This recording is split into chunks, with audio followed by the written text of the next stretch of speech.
ठरलं तर मगच्या आजच्या 19 तारखेच्या भागात अनेक नाट्यमय घडामोडी घडल्या आहेत. अर्जुन आणि चैतन्य यांनी अखेर एक मोठं सत्य उलगडले आहे, ज्यामुळे सुभेदारांच्या घरात एक मोठा बदल घडतो. त्याचबरोबर अर्जुन आणि सायली यांना घरात प्रवेश मिळाल्यानंतर त्यांची प्रेमकथा आणखीनच रंगतदार होते.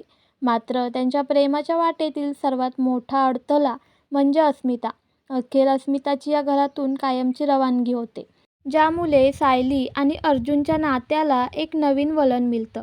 दुसरीकडे प्रिया सुभेदारांचे घर सोडण्याचा निर्णय घेते. महिपत आणि साक्षी यांच्या धमक्यांमुळे ती भयभीत होते आणि आपला जीव वाचवण्यासाठी घाईघाईने बॅग भरून घर सोडण्याच्या तयारीत असते. मात्र त्याचवेळी तिला अश्विनची आठवण येते. अश्विन एकदा तिला भेटून आपल्या कुटुंबामुळे झालेल्या अन्यायांबद्दल खंत व्यक्त करतो.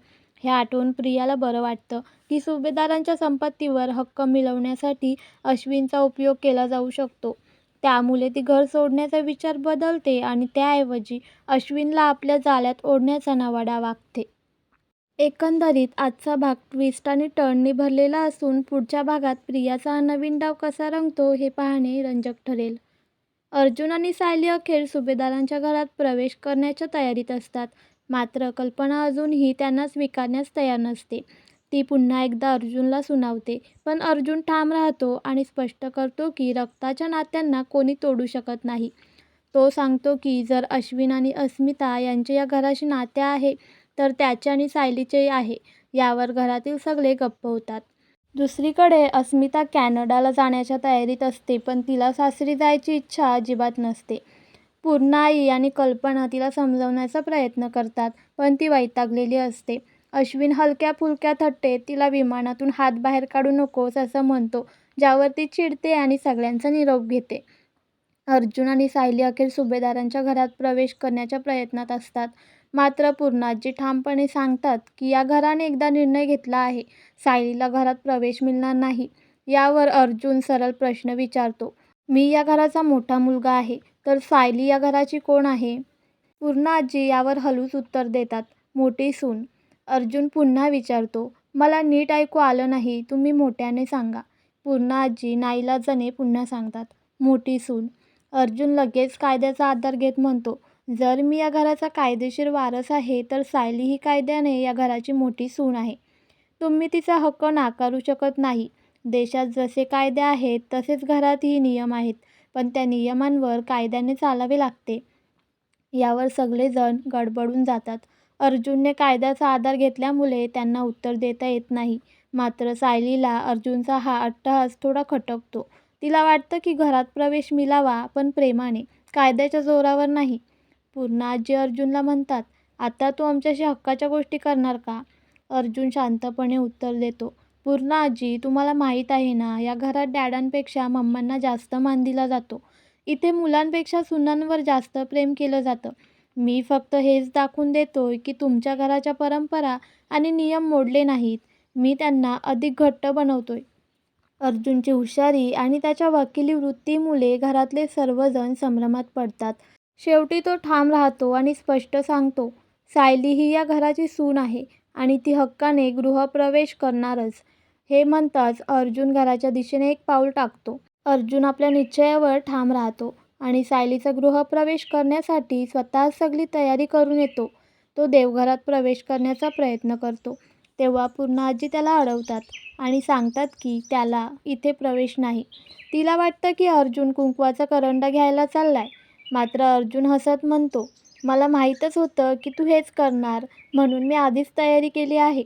अर्जुन आपल्या पिशवीतून औक्षणाची थाली, तांदूळ, निरांजन आणि मापटं काढतो. तो स्वतःच सायलीचं औक्षण करतो आणि तिला घरात पाऊल टाकायला सांगतो. वेलकम होम मिसेस सायली, असं तो प्रेमाने म्हणतो. हे पाहून संपूर्ण सुभेदार कुटुंब स्तब्ध होतं. कोणीही काही बोलू शकत नाही. अर्जुनने कायद्याची आणि परंपरेची दोन्ही बाजू सांभाळत सगळ्यांची तोंड बंद केली असतात.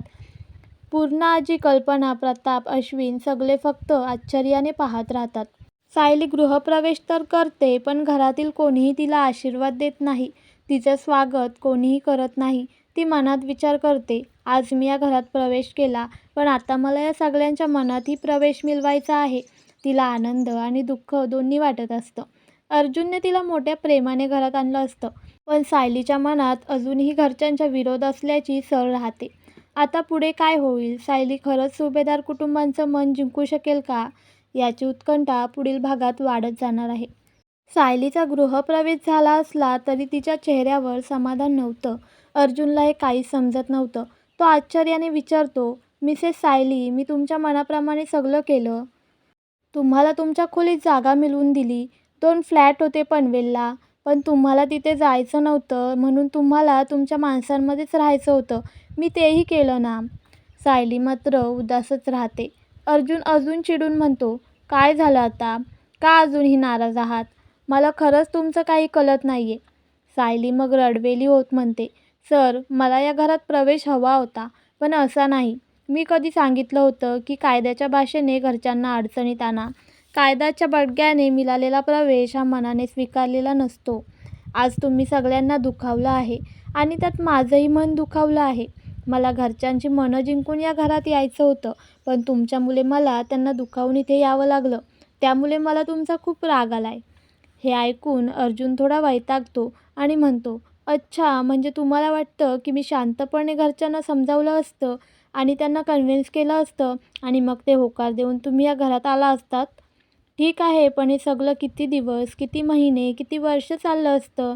ते कधीच मान्यच करणार नव्हते आणि मी आयुष्यभर वाट पाहत राहिलो असतो आणि शेवटी म्हातारा झालो असतो." अर्जुनचं हे उत्तर ऐकून सायली अजूनच नाराज होते. तिला वाटतं की अर्जुनने गडबडीत निर्णय घेतला आहे, पण अर्जुनला वाटतं की त्याने जो काही मार्ग निवडला आहे तोच योग्य होता.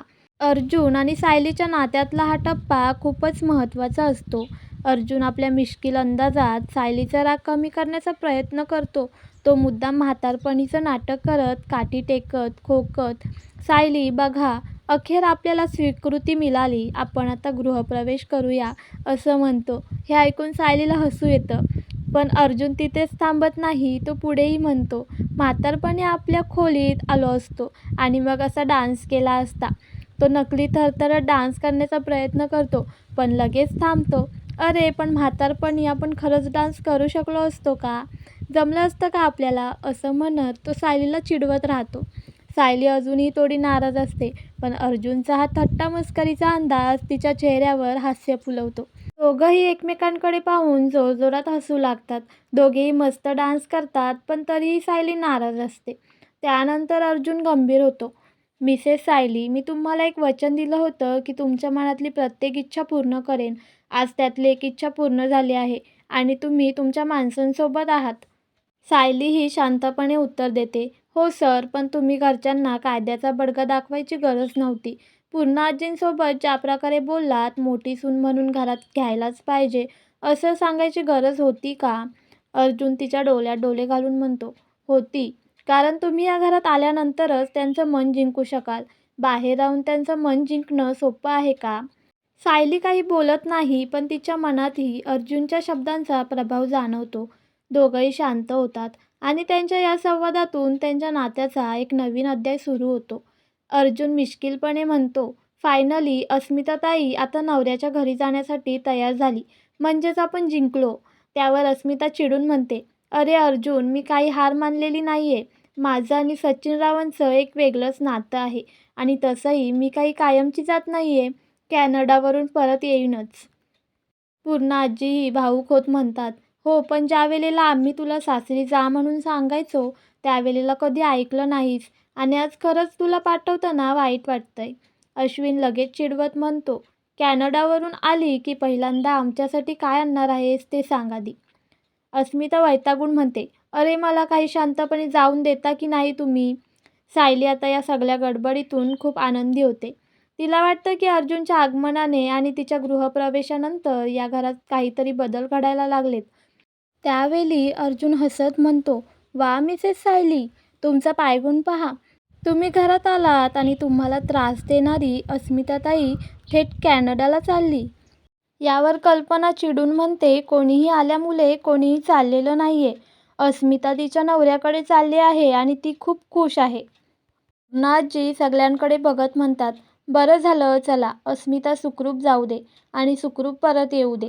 अर्जुन मिश्किलपणे पुढे म्हणतो, "हो, पण अस्मिताताई कॅनडाला गेल्यावर आम्हाला विसरू नका." आम्ही व्हिडिओ कॉलवर चौकशी करत राहू. अस्मिता थोडी भावूक होत म्हणते. मी तुम्हा सगळ्यांना कधीच विसरणार नाही. तुम्ही माझं घर आहात. आणि मग अखेर सगळ्यांच्या प्रेमळ बोलण्यात अस्मिता आपल्या नवऱ्याकडे जाण्यासाठी घराबाहेर पडत असते. तेवढ्यात सायली तिला थांबवते. थांबा अस्मिताताई. आणि सायली किचनमध्ये जाते. त्यावर अश्विन म्हणतो, अस्मिताताई तुला कोणी थांब बोललं म्हणून थांबायची गरज नाही. निघ तू. चल मी तुला सोडून येतो. तेवढ्यात सायली दहीसाखर घेऊन येते. सायली भक्तिभावाने आणि प्रेमाने अस्मिताच्या भल्यासाठी दहीसाखर आणते. ती हलक्या स्वरात म्हणते, अस्मिताताई तुमचा प्रवास सुखरूप होऊ दे म्हणून मी तुम्हाला दहीसाखर देते. सायली पुढे सरसावते आणि दहीसाखर अस्मिताला देण्यासाठी हात पुढे करते. पण अस्मिता रागाने सायलीकडे पाहते आणि अस्मिता अजून पुढे जाते. ती संतापाने सायलीच्या खांद्यावर जोरात ढकलते आणि म्हणते, खबरदार, तुझ्या हातचं मी काहीही घेणार नाही. मला तुझ्या शुभेच्छांची काहीही गरज नाही. दूर हो माझ्यापासून. सायली हतबल होते आणि ढकलल्यामुळे मागे पडणारच असते. पण त्या क्षणी अर्जुन वेगाने पुढे येतो आणि तिला अलगद सावरतो. तो सायलीला घट्ट पकडतो आणि तिच्या डोळ्यात पाहून विचारतो, सायली तू ठीक आहेस ना? सायलीच्या डोळ्यात पाणी येतं. पण ती स्वतःला सावरत अस्मिताकडे पाहते. सायलीच्या डोळ्यात ना राग असतो ना द्वेष, फक्त दुःख आणि आश्चर्य असतं. अर्जुन मात्र संतापाने थरथरत असतो. त्याचा आवाज कठोर होतो. अस्मिताताई हे खूप झालं. सायलीने फक्त प्रेमाने तुम्हाला शुभेच्छा दिल्या आणि तुम्ही तिला ढकललंत. हे योग्य आहे असं वाटतं तुम्हाला? सुभेदार कुटुंबातील कोणीही काही बोलत नाही.